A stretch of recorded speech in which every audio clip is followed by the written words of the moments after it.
yogis and initiated disciples of the Supreme Point of Hinduism will be sharing with all of us these Shaktis which we have been initiated into.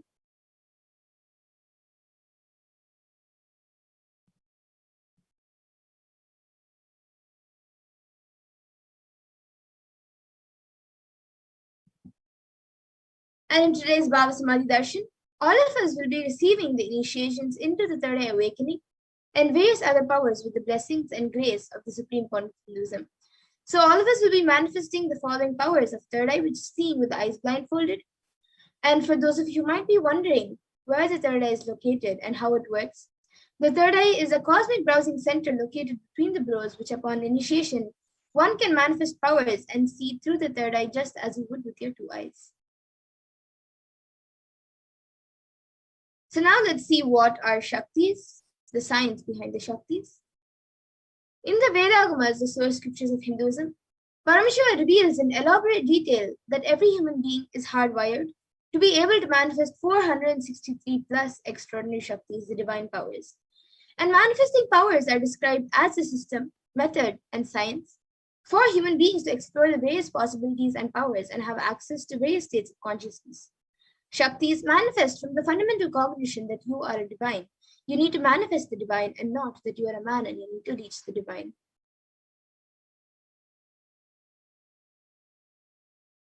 And many of you might have heard the term Siddhis. So let's look at the difference between Shaktis and Siddhis.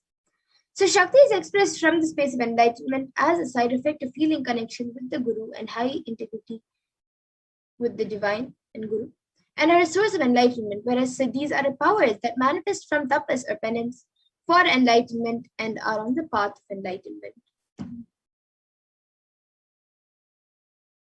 And a few more differences between Shaktis and Siddhis are that Shaktis of Paramashiva manifest through ordinary human beings in an extraordinary way after the initiation from the avatar and are permanent, whereas Siddhis are not permanent and may divert you from enlightenment. And now, the source of all these Shaktis, Paramashiva, is the primordial divinity in Hinduism, the ultimate reality and cause, which is self-effulgent, Swayam Prakasha, all-pervading, unchanging beyond time, space, form, and causality. And as the fundamental base of Vyakta, the unmanifest, and Vyakta, the manifest existence, he performs the Panchakritya, or the 5 cosmic acts of Shrishti, creation, Sthiti, sovereign rulership and maintenance, Samhara, rejuvenation, through Bhava, pulling out the delusion, and Anugraha, liberating grace for all living entities. And the avatar of Paramashiva, the supreme point of Hinduism, Jagadguru Mahasannidhanam, His Divine Holiness, Bhagavan Nithyananda Paramashivam, as the 1000th living incarnation and representative of Paramashiva, and the reviver of Kailasa, the ancient enlightened Hindu civilization in the nation, and the great cosmic borders in the nation. Ever since the beginning of the civilization, the Sanatana Hindu Dharma has been a cradle of enlightened beings and highly advanced sciences. It was where the science of enlightenment and powers were lived and taught as a lifestyle. And for the first time in the modern day, the supreme point of Hinduism is reviving these sciences and transmitting it to the world at a record-breaking pace which is never accomplished before.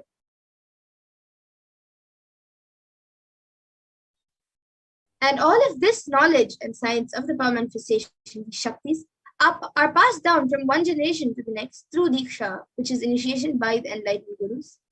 And the supreme point of Hinduism, being recognized as an incarnation at a very young age, was trained and taught these sciences to revive the initiations and knowledge repositories for billions to manifest these signs of power manifestation and manifest these powers from the disciplines of Vedanta, Tantra, Sri Vidya, Yoga and Yogic powers, Mantra Shastra, Siddha Vidya, science of Aushadha, Advaita and Bhakti Yoga, Paramashiva Jnana, and Paramashiva Vijnana.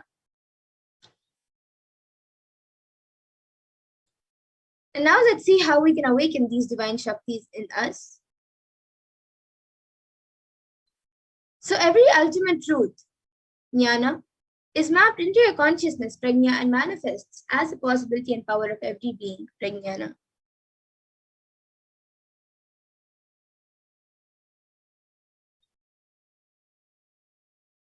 And the science of power manifestation is authenticated through four aspects of evidences or pramanas. So the first is the Shastra Pramana, which is the eternal, unchangeable truths revealed in the source scriptures. And the next is the Apta Pramana, which are the experiences and results of Aptas or authorities of Hinduism. In the Vedic tradition, the rishis and scientists have time tested and verified these sciences. So it is their experience of these sciences. And the next is the Atma Pramana, which is the account of the supreme point of Hinduism. This millennium's avatar's personal experience of power manifestation, where he himself has experienced and done the power manifestation, and the Pratyaksha Pramana, which is the empirical evidence from observation and scientific experimentation. And the Vedas are the ultimate superior authority for Hindus and are pure science where the ultimate truths are revealed and explained. The Agamas are the scriptures where the applied technology and applied science is expanded. The Vedas and Agamas, the Vedagamas, which is a living applied science for Hindus, are given a status of Shruti as they are directly revealed by Paramashiva. They are the ultimate, eternal, unchangeable truths. And a reference cited from these Shastras or source scriptures is called the Shastra Pramana.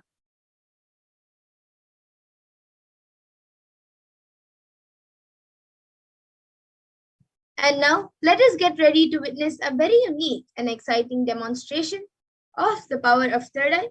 So we will be first looking into the pramanas of this power of third eye, which is seen with the eyes blindfolded.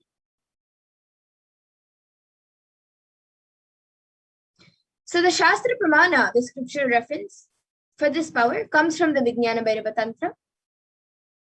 Kapalantarmanonyasya tishtannilitalochanaha kramena manasodadyat lakshaye lakshyamuttamam.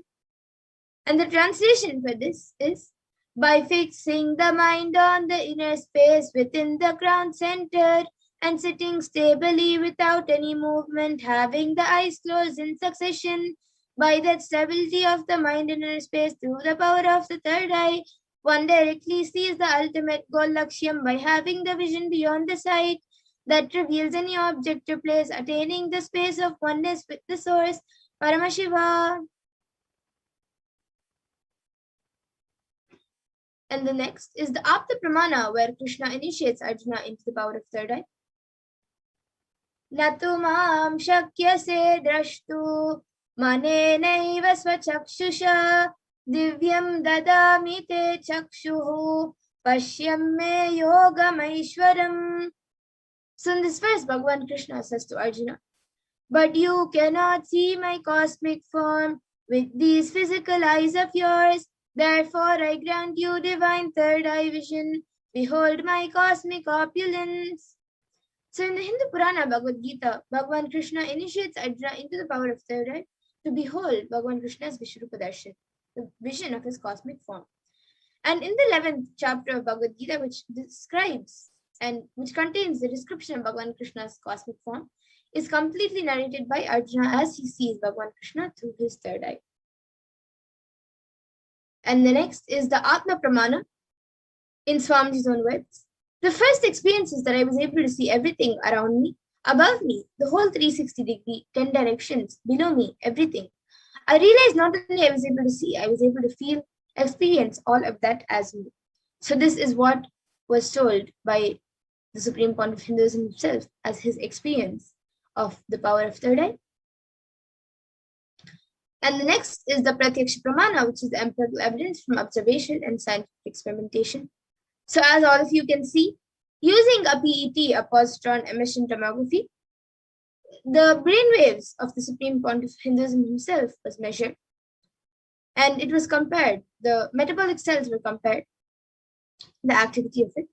And it was compared when doing daily activities, there was high activity measured in the brain where the third eye was located. And when in deep samadhi state, only the third eye region is active and almost 90% of the rest of the brain is at peace. And then the next is the Sakshi Pramana, where Swamiji, the Supreme Point of Hinduism, is giving this rare science of third eye awakening and to humanity is making this science available to humanity for their ultimate enrichment and conscious evolution. And as the living incarnation of Paramashiva, the supreme point of Hinduism embodies the most profound yogic states that surpass all the bounds of time, space, and matter. And now he is gifting this pure and great science of third eye awakening along with many other spiritual sciences through the initiation for millions of people. And all of these people, all of us who have been initiated into this power, and even after the darshan, even all of you will be initiated into this power by the supreme point of Hinduism, will be experiencing these powers and these sciences in your day-to-day life. So now let's get into the Sakshi Pramana, the live demonstration of the powers of third eye.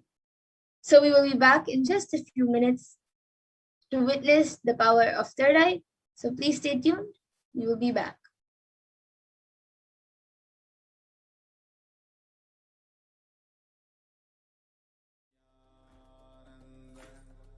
Paramashivoham.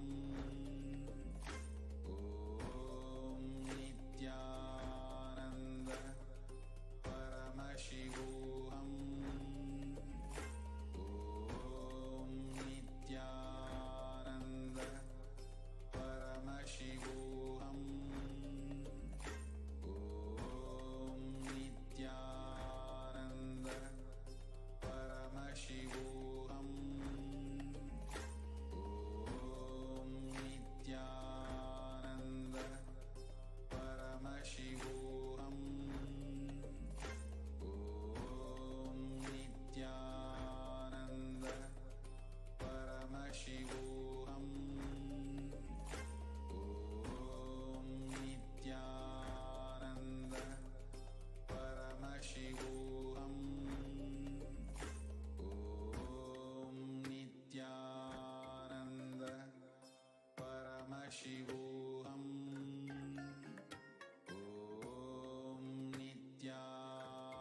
Nithyananda Paramashivoham. Om Nithyananda Paramashivoham. Om Nithyananda Paramashivoham. Om Nithyananda Paramashivoham. Om Nithyananda Paramashivoham. Om Nithyananda Paramashivoham. Om Nithyananda Paramashivoham. Om Nithyananda Paramashivoham. Om Nithyananda Paramashivoham.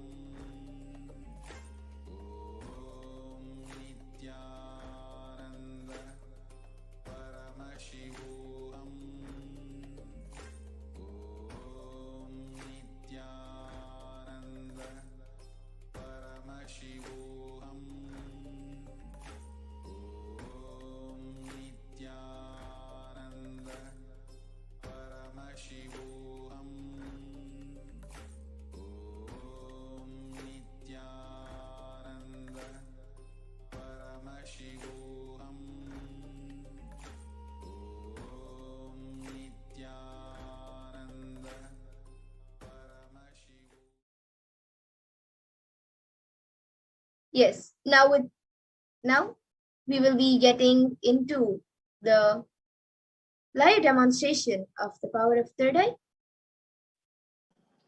Yes. So now Mamadura is having this eye band.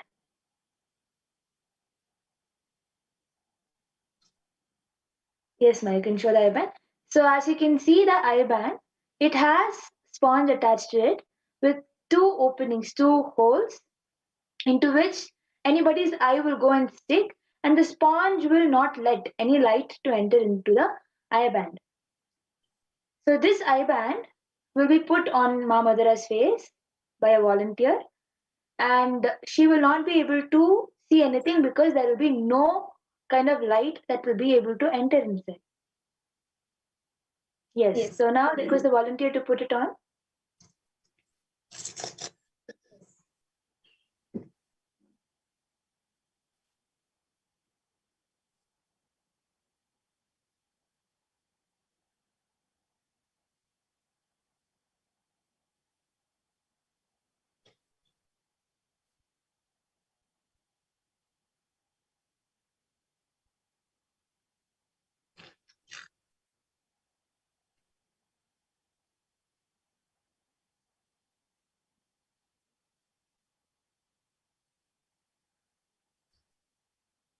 Yes, so now the IBAN has been put on me.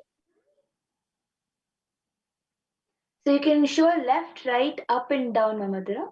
So as you can see, there is no such hole which can let any such light enter inside. So now Ma Madhura will be reading the comment section. So anybody wants to put anything in the comment section which Ma Madhura can read, either numbers can- or words or any mixture of any sorts of words. Yes, Ma Madhura, you can start.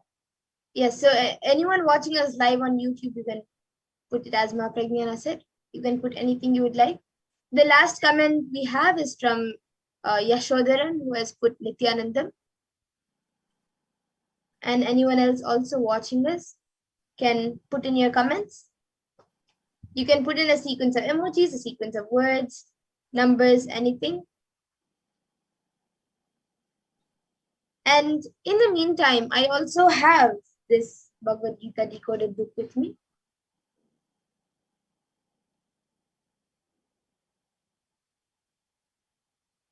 As you can see, the Bhagavad Gita decoded book is there with Ma Madhura. She will open a random page. Yes, in front of you, I will be opening a random page. Okay, so I've opened a random page, and now I'll be reading this page. I'll be telling you the page number and what is written on this page.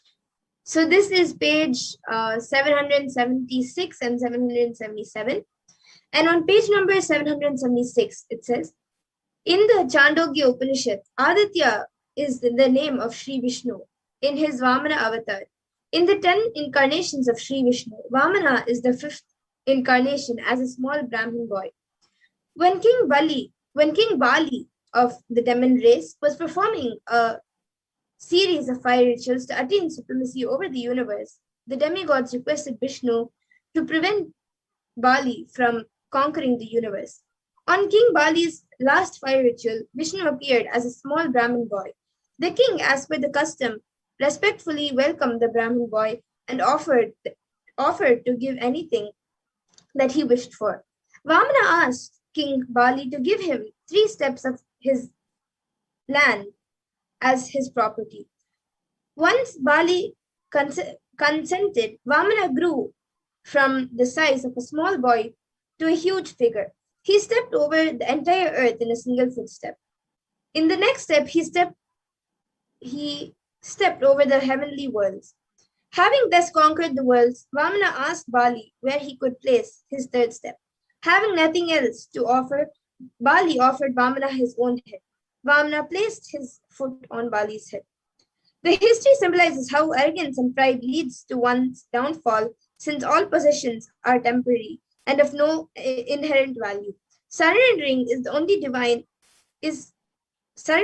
to the divine, to the ultimate consciousness, leads us to liberation. And yes, that is after the one paragraph after the story.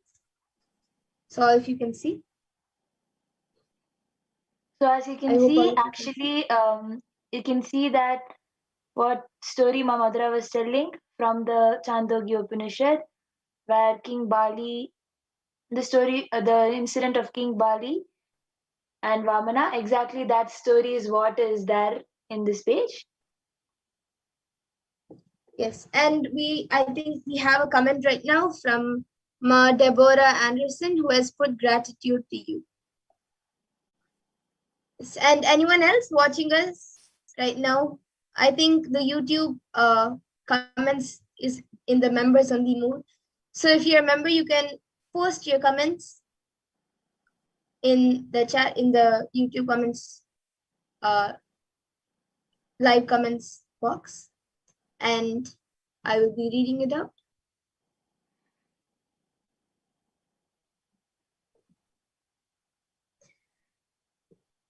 And now maybe I can open another page. So I'll be opening another page in front of all of you.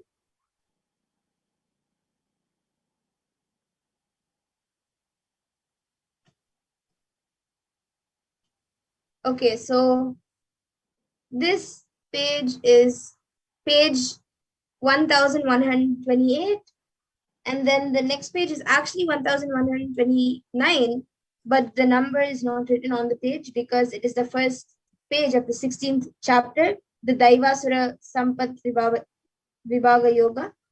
And it says, you and me, human beings are born with innate divine nature. They are not sinners. Whether we act divine, Daivik, or demonic, Asura, our inner space is divine. How do we awaken the space of divinity within us again? Krishna reveals. So you can see Okay, on so this as you page, can see, it is the actually this 16th page chapter. does say you and me, and is the 16th chapter where Devasura Sampradhi Bhava Yoga. Absolutely correct. Yes, and I'll also read this page of 1128. So it has the ending of the 15th chapter, and it says, let us pray to Purushottama Krishna, who the ultimate energy, the universal consciousness, the cosmic intelligence, to give us the experience of eternal consciousness, to make us beings with Jnana Chakshu, the eyes of knowledge, and establish us in Nithyananda eternal bliss. Thank you. And then it says, the next para, thus ends the 15th chapter named Purushottama Yoga, the yoga of the Supreme Being of the Bhagavad Gita Upanishad. Brahma Vidya, Yoga Shastra, the scripture of yoga dealing with the science of the absolute in the form of Sri Krishna Arjuna Samvad. Dialogue between Sri Krishna and Arjuna. Yes. No. So that small paragraph is the ending of the 15th chapter, as you can see. Yes, and right now we also have somebody called Lydia Vasquez, who has become a member right now. It says, welcome to Kailashan's runs. And then we have her putting, hello, thank you for your reading. I am anxious to learn more. Yes, ma. Yes, ma. So you're welcome. You will be learning a lot in this program. And so today we actually have the live Parashakti Akash meetings. So you have come. Yes, and So anyone else today would we like have to the write in live. your comments? Yes, ma, Madhura, your voice is breaking, so you can repeat yourself. Yes, so I think the last comment we have is from Lydia Vasquez, who has put, hello, thank you for your reading. I am anxious to learn more. So this is what she has put, and she has become, just before this, she has become a member. And it says, welcome to Kailashan's bronze. So, and it is actually in the YouTube comments, it is shown as a green highlight.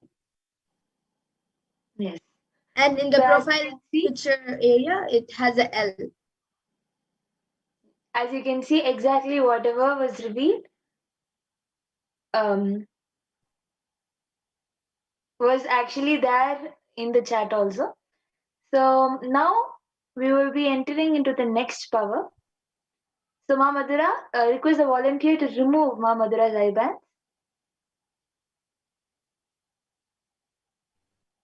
Yes. So now all of you can see that the IBAN is being removed.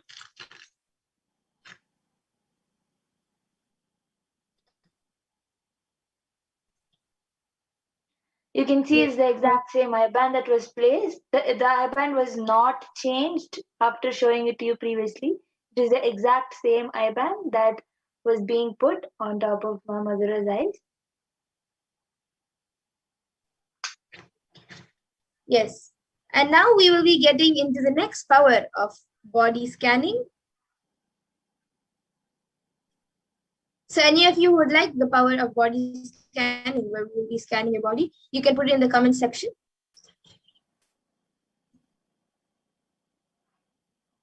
You can start commenting and requesting for a body scan. Yes, and in the meantime, we will be reading out the Shastra Pramanas, the Apta Pramana, the Atma Pramana, and Sakshi Pramana for this power.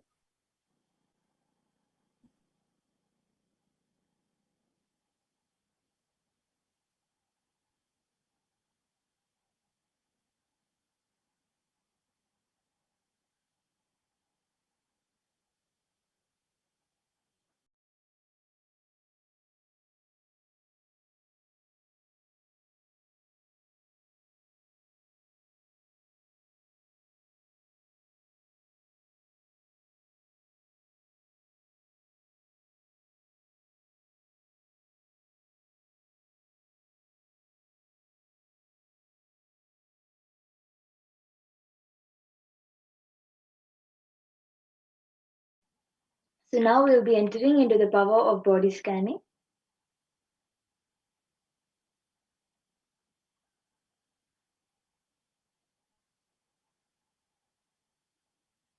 In this power of body scanning, one awakens to the ability to scan illnesses, diseases, medically diagnose issues, and provide solutions through the awakened third eye.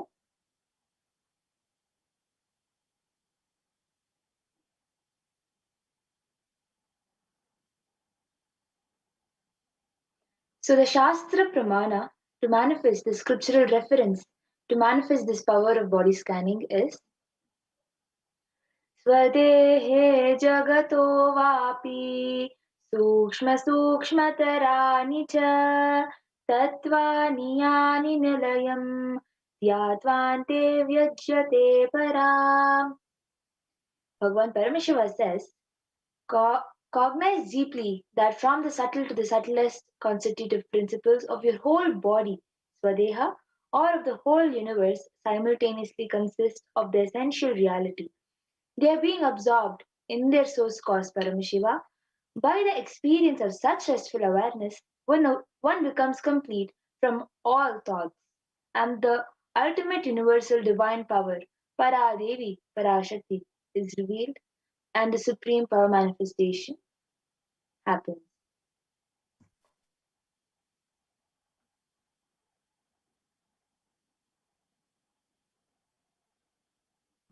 And then the next, the Apta Pramana for this power of body scanning comes from the life Siddha named Teraya. So Teraya was a Siddha and one of the prominent disciples of Agathir. One day, a man suffering from severe headache comes to Agathir for healing. And then Agathir uses the power of body scanning and identifies the root cause of the headache. He reveals that there is a small Terai, a type of frog, sitting in the person's brain. Agathir immediately instructs Teraya, his disciple, to perform an open head surgery and remove the frog. After the surgery is completed successfully, the person is healed and cured of the headache, and thus he gains the name Teraya.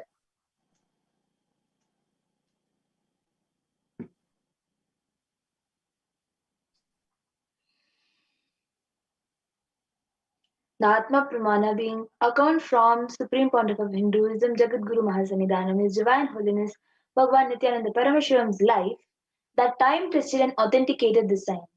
On the 22nd December 2019, the Supreme Pontiff of Hinduism, His Divine Holiness Bhagavan Nithyananda Paramashivam, revealed how Swamiji uses the power of body scanning. Paraphrasing his words, only when I had a multiple compound hand fracture, I was forced to go to surgery and therefore for medical checkups related to that. At that time, they detected heavy metal quantities in my different organs. It was revealed that I had been poisoned without our knowledge. I immediately used diagnostic methods instead of medical facilities to study the body condition due to the poisoning. Through body scanning, I found out what the problems, imbalances had happened and where balance had to be done. I use allopathy as the second opinion to verify my findings.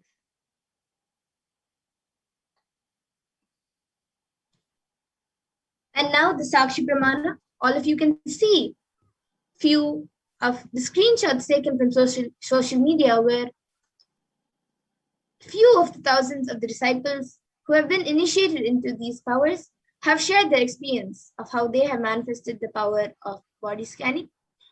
And now we ourselves will be getting into the Sakshi Pramana, where we will be witnessing the live demonstration of the body scanning. So whoever would like a body scan can put your comments in the YouTube comment section and we will be doing a body scan for you.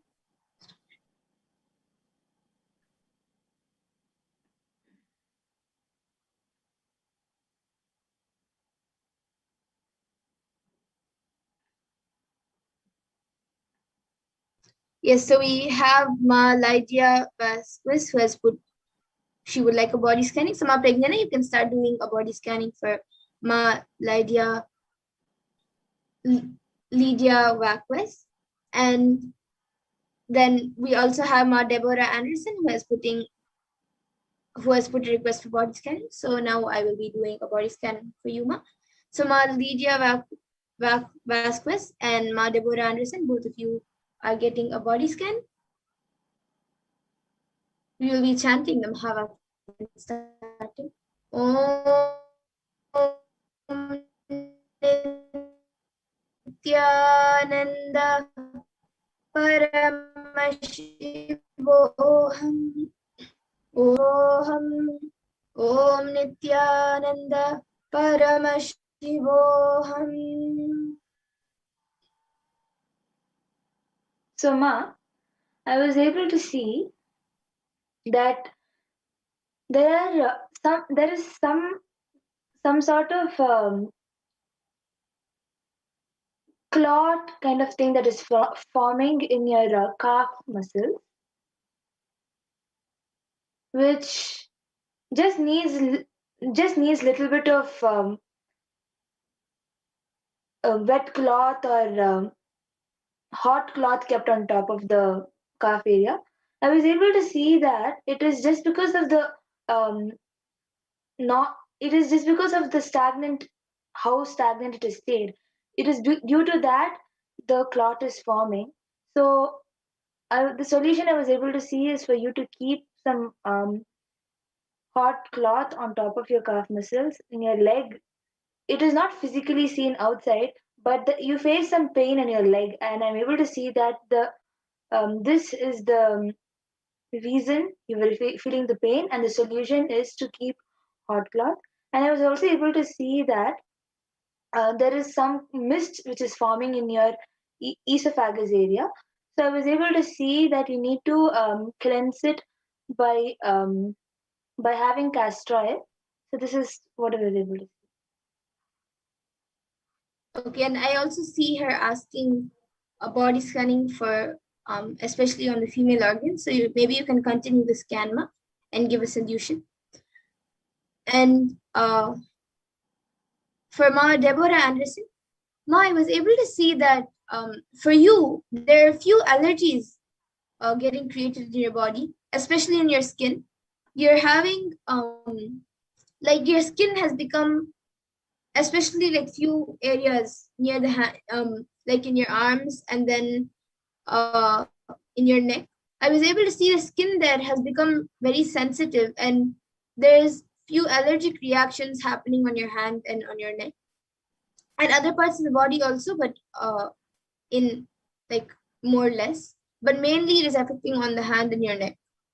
And I was able to see for this, the solution is every week, every once in a week, take an oil bath with pure coconut oil, with organic and pure coconut oil. Take a full body oil bath. This will help heal the skin allergies. And also in the nights, maybe every alternative day, you can apply some basma. If you don't have basma, then maybe little turmeric. You can keep the turmeric in front of Swamiji's murti and get blessings and apply turmeric. And even if you have bhuti, just get the blessings from Swamiji's murti and apply that basma or turmeric. And if you don't have a murti, then you can just keep it in front of the screen which you're watching darshan on. And after that, you can start using that turmeric and basma and apply it on your skin every alternative night. And that will also heal the body. So this is what I was able to see for you, Ma. So you can get back in the comment section if you were able to relate. Yes. So I continued the scan and I was not able to see any major problems in any of your female organs or anything. Just I was able to see that there is the cognition that you have, which is stopping you from, you feel that you might not be able to give something because of which you have, you don't have faith in yourself. So this is the only problem I was able to see, but there is no major problem that you're facing in the female organs. I was able to see that you have to, whatever I was able to see about the leg and esophagus is the only problem I was able to see in your body. Okay, so Ma Lydia Vasquez, you can get back in the comment section, Ma. And I also see Ma Anna C has requested for a body scan.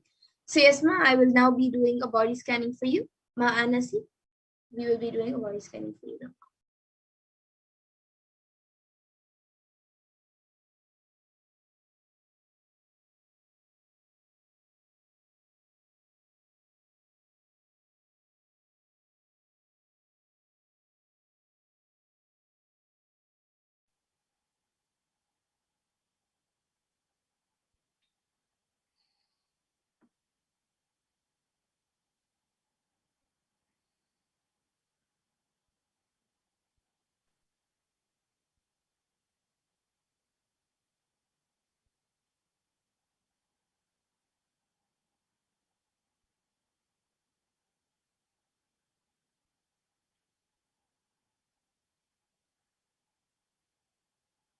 Okay, yes. So Ma Anna C, I was able to see that for you, there's in your body there's a lot of like your body is not able to breathe completely. That's because all the pores of your body and even the nasal part, everything is being is getting covered little by some toxins which is being created around you and pollution which is being created around you. So I was able to see that you have to very regularly clean the you have to clean your first at least once or twice, clean your body intensely, and after that start doing pranayama every day. Any pranayama, you can do the Trinetra Kumbhaka or any pranayama which you are comfortable in. You can do that pranayama every day. You can start doing it, and that will help clean the nasal path, and also the it will also slowly clean and open your pores for your entire body to breathe. And also try unclutching every day for try the process of unclutching every day for maybe 10 minutes. That will also help you a lot. And one more thing I was able to see is it's actually connected to your body, your entire body not being able to breathe. So because of that, even your stomach, I was able to see especially the left side of your stomach, it is getting affected. Like the stomach wall over there, there's like small patches forming, small black or gray patches which are forming there, especially on the left side of the stomach. So that also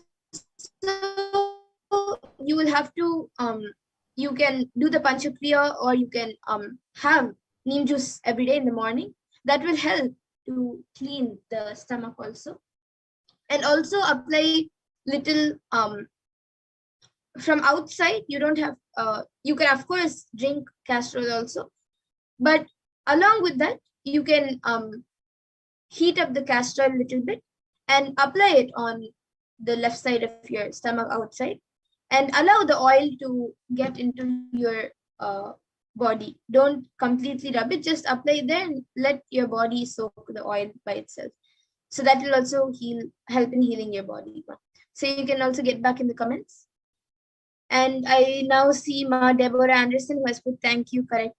Thank you. And Ma Lydia Vasquez has also put thank you.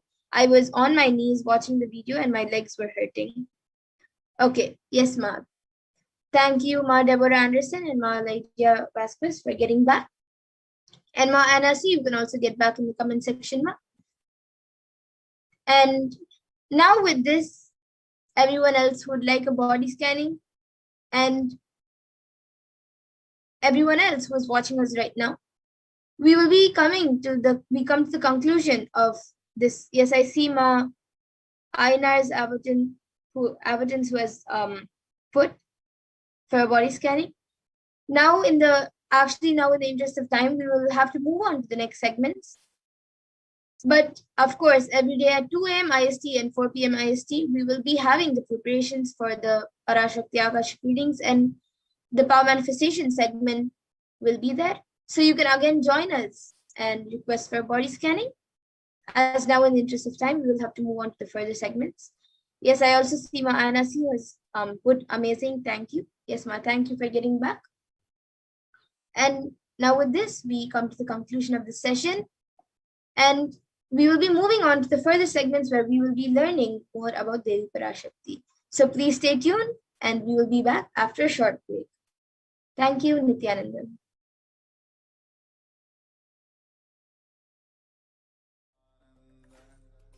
Paramashivoham. Om Nithyananda Paramashivoham. Om Nithyananda Paramashivoham. Om Nithyananda Paramashivoham. Om Nithyananda Paramashivoham. Om Nithyananda Paramashivoham. Om Nithyananda Paramashivoham. Om Nithyananda Paramashivoham. Om Nithyananda Paramashivoham. Om Nithyananda Paramashivoham. Om Nithyananda Paramashivoham. Om Nithyananda Paramashivoham.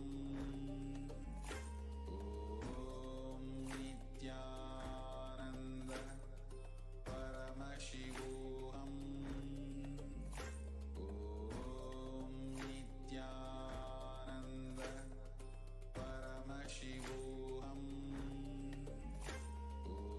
Om Nithyananda Paramashivoham. Om Nithyananda Paramashivoham. Om Nithyananda Paramashivoham. Nithyanandam. Welcome back, dear viewers. Now we will be entering into the next segment where we will understand who is Devi Parashakti and what is the divine feminine consciousness. As we prepare today for the live Devi Bhava, the Devi Parashakti Akashic reading through the Supreme Pontiff of Hinduism, let us understand who is Devi. Yes, so first we will be getting into the Dhyana Shloka. We will be seeing the Dhyana Shloka of Devi Parashakti, which is the Dhyana Shloka from the Lalita Sahasranama. So I will be chanting the verse now. Sindhura Runa Vigraham Trinayana Manikya Mauli Spurate तारानायकशेखरां स्मितमुखीं मापीनवक्षोरुहां पाणिभ्यामणिपूर्णरत्नचषकं रक्तोत्पलं बिभ्रतीं सौम्यां रत्नघटस्थरक्तचरणां ध्यायेत् परामम्बिकाम्. And the translation for this verse is, the Divine Mother is to be meditated upon as shining in a vermilion red body with triple eyes, sporting a crown of rubies studded with the crescent moon, a face all smiles, a splendid bust, and a hand holding a jewel cup brimming with mead, and the other twirling a red lotus. And then the next verse, which is also in the Lalita Sahasranam. Arunam karunam tarangatakshim dhritapaşankuşapuşpabanachapam animadhibiravratamayukaihi rahamityeva vibhavaye bhavanim. And the translation for this is, I meditate on the great empress. She is red in color, and her eyes are full of compassion, and holds the noose, the goad, the bow, and the flowery arrow in her hand. She is surrounded on all sides by powers such as Anima, and she is the self within me.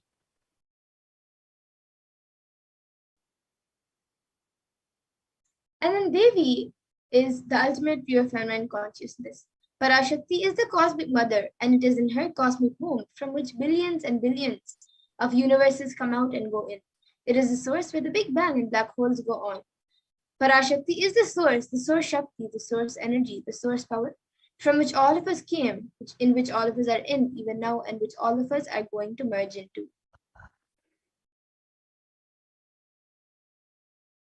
Out of her extreme love and compassion, Parashakti herself is manifesting through the embodied form as the Nijavatara of the Supreme Concept of Hinduism, Jagat Guru Mahasanidanam, His Divine Holiness, Nithyananda Paramashivam, raising us, answering all of our questions, attending to our prayers, giving boons, healing us, revealing our past, present, and future, delivering profound spiritual truths, and ultimately giving us the experience of Paramashivoham itself. And in the words of Devi Parashakti herself, raising as Omkara, expressing as Vedas and Agamas, blossomed as Shrinkara, filled as Parashodasi, living in 40 triangles, the Kailasa Swami, who is in Kailasa, Sri Purachintamani, Parashodasi, sitting as part of Paramashiva, Parameshwari, who rules the world, Paramashakti, Manonmani, Meenakshi.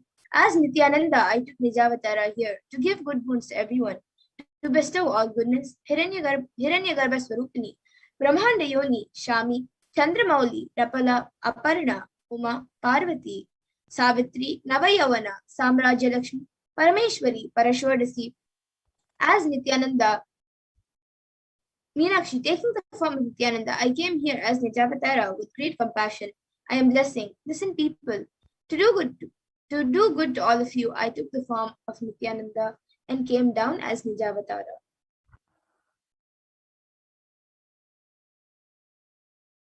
Raising in Omkara, blossoming as Shiva, Shiva manifesting as the source of existence, powers of existence, expression of existence, from the oneness of Om, blossoming as two as Prakriti and Purusha, blossoming as three Shaktis, Ichcha, Kriya, Jnana, growing as the four Vedas, expanding as the five Panchabhutas, beyond the six chakras, filled as the seven Gotras of seven Rishis, expanding as the eight directions, existing as the nine Grahas, blossoming as the 10 Indriyas, being as the 11 Rudras, creating all of the world, bringing life, to tell and make truth blossom, and to do good, Parashodasi, Meenakshi, in the form of Nithyananda, I came to bless every. And now let's see how we can receive Devi Parashakti. So literally you are seeing Paramashiva and Parashakti at that moment. She is there on your screen. So always receive her very traditionally. You can keep 2 betel leaves, 1 banana, 1 betel nut, and 1 coin in front of the screen as you watch Devi Parashakti. And for those of you who don't know, a coin is considered the traditional dakshina in the Hindu tradition. It can even be the lowest value. Like in India, it can even be just a paise, and in US, it can be just a cent. Swamiji says, I'm not trying to monetize. Keep even 1 cent, it is okay. So for 100 days, if you have darshan, it will add up to $1. In India, even 1 paise is okay.